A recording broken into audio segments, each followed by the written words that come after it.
આપણા દેશના યશસ્વી વડાપ્રધાન શ્રી માનનીય નરેન્દ્ર મોદીજીએ જ્યારે 2014માં સૌ પ્રથમવાર લાલ કિલ્લા ઉપરથી રાષ્ટ્રજોગ ભાષણમાં સમગ્ર દેશને એક અપીલ કરી હતી કે મારે આપણા પૂજ્ય મહાત્મા ગાંધીજીને જેમને સ્વચ્છતા અતિ પ્રિય હતી અને એ સ્વચ્છ ભારત મારે એમને ભેટ આપવું છે અને એ અભિયાનની શરૂઆત એમણે તે સમયથી કરી.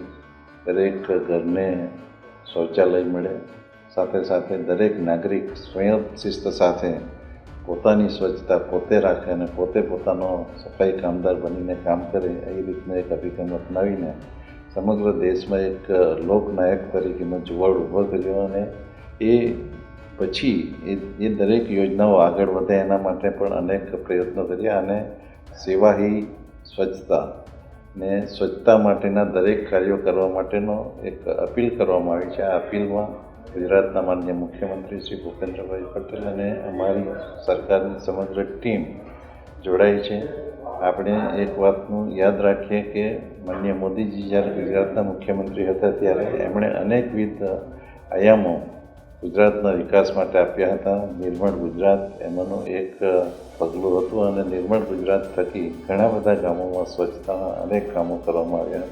આ રીતે ક્લાઇમેટ ચેન્જને આપણે જો સારી રીતે સામનો કરવો હોય તો સ્વચ્છતા એક મુખ્ય ઉદ્દેશ છે અને સ્વચ્છતાના લીધે જ આપણા વિસ્તારમાં ગંદકી ઓછી થાય, આરોગ્ય સુધરે અને લોકો વધુ સ્વસ્થ બને.